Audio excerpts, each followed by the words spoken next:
We had planned nor expected. We expected to play much better than that. Certainly, when you fumble the open kickoff and give a extra possession to a team that obviously plays fast and loves extra possessions, and then give them another 3 points and spot them 10 points in special teams, you put yourself in a huge hole.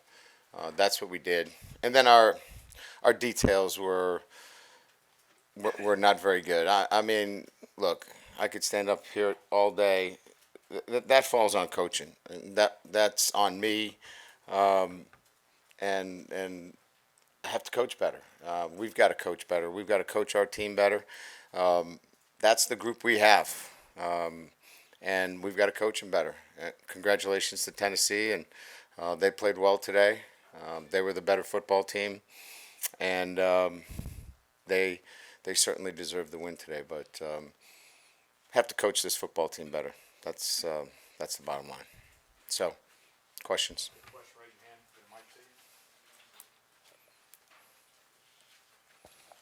Yeah, Brian, in the first half, all the fourth down gambles, you just feel like you had to score points to beat Tennessee. Touchdowns. Yeah, got behind by 10, and then couldn't match possessions at that time.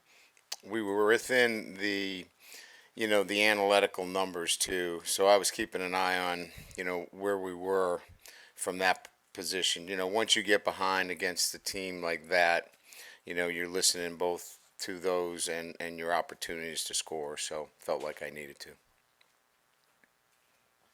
Brian, I guess first update, anything with Will Campbell and Garrett Dellinger? So Will, in our walkthrough, had an episode, and we really didn't know what it was. He's had a battery of tests.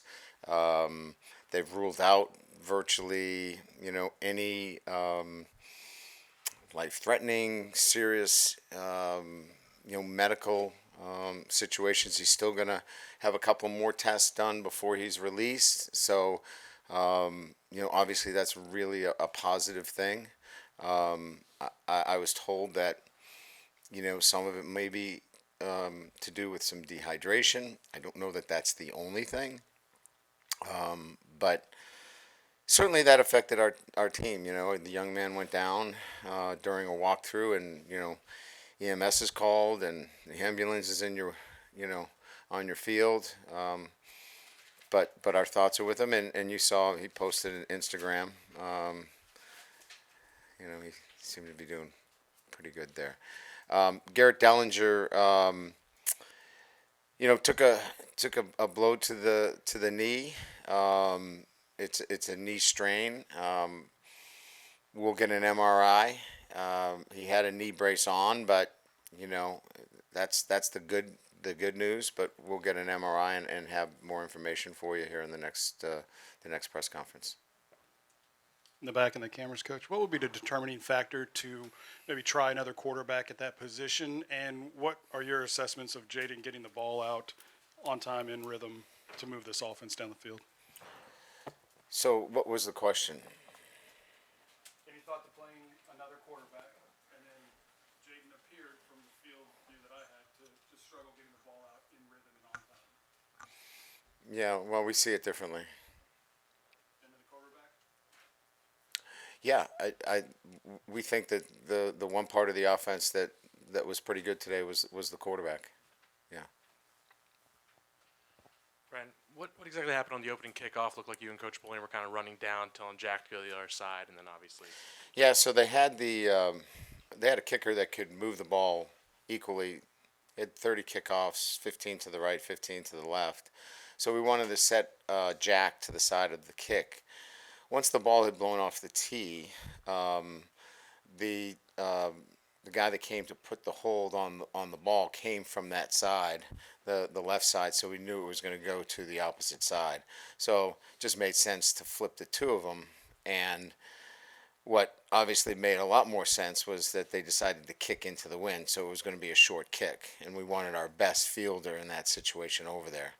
unfortunately, it was a little too short, and Jack couldn't get up to it in a timely fashion. Hey, coach, right here. The running backs in the game with 18 yards, but did it just make it tough for y'all as an offense to stay balanced, to keep them off balance? Yeah. I mean, we had to throw the ball so much.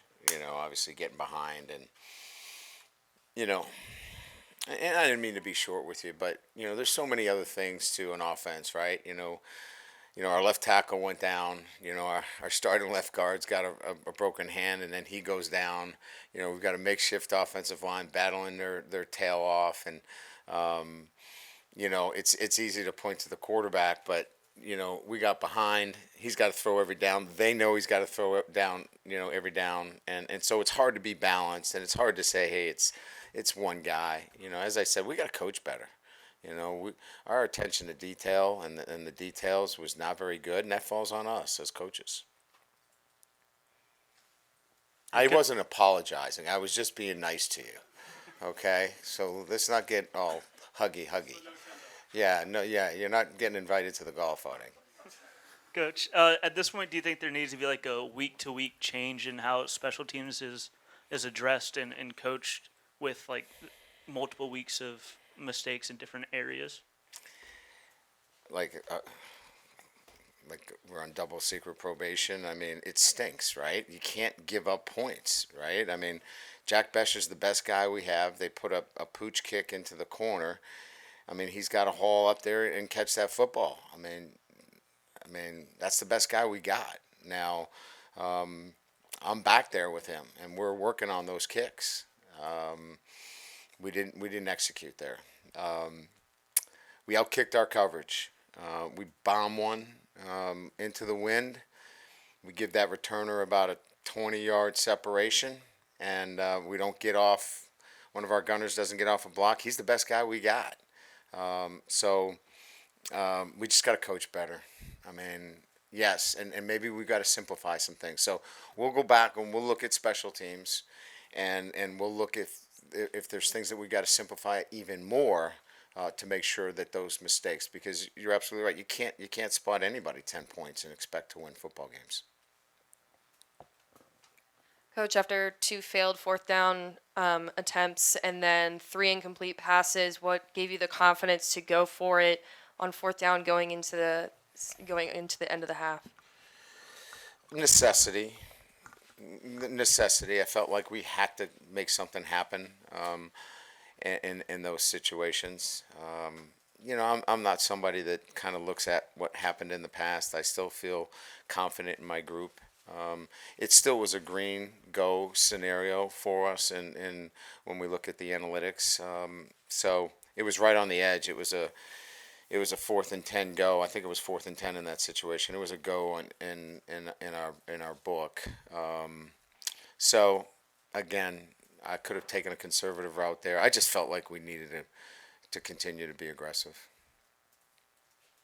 Yeah, hey coach, just on the opposite end, you guys have been pretty solid in the run defense, but just they were able to have some success there. Just what were you seeing in terms of what they were doing? Yeah, again, our details weren't very good. We didn't tackle very well. Again, I could give you a number of different reasons for it, but it falls on us as coaches. We have to communicate better. We missed some signals. That's on us. I mean, we have to have a better system where guys don't miss signals after we're double checking. They look, we look. We had a couple of those scenarios, and that's just, again, I don't want to keep repeating myself, but those are the guys that are playing for us, and we've got to get them to play better. Coach over here, on the 4th and 1 after Jaden didn't throw the ball, whatever, I saw you discussing it or getting after him maybe a little bit. What was your problem with that, please? Yeah, we had one-on-one coverage, and he was waiting for the route to open, and my point to him was, it's 4th down. Give him a shot to make a play, and sometimes you're not going to get the receiver separation that you're looking for. You got to go make a play and put the ball in a position where maybe we get a PI, maybe we get a call, We had a couple of those, and he's learning about those. We had a 2-point conversion where, you know, the plays break on the front pylon, the back pylon, and through the goalpost. Put it in one of those areas, and you got a chance to make a play. So that's what we were talking about. What is your thinking when winning the coin toss as to whether to defer or take the ball? Yeah, I mean, I had that question last week. We deferred last week. I felt like getting our defense on the field against Auburn's offense was the right thing to do. But with this offense, you don't want to give them any more possessions. And so that was what went into my thinking this past week. Coach, in your first year, I'm sure you're trying to build them up, be positive and confidence and whatnot. Is there anything positive in a game like this that's a little bit humbling and to say, this is how far we've got to go, to get where we want to be? Well, I mean, obviously it allows you to really look at clearly, the areas that you have to support the program in, and certainly, the old line, we don't have, anybody walking through that door that's going to change this football team dramatically, right? So we have to focus on ourselves as coaches and do the things necessary to make this team better. We may be slow to the punch in terms of going to 7-man protection to help our offensive line. We're going to have to do some things like that and help this football team. They want to win. They're going to play hard. And so that's why, again, I'll say I like this team. I like the grit in them. I like the way they fight. We've got to do a better job coaching them.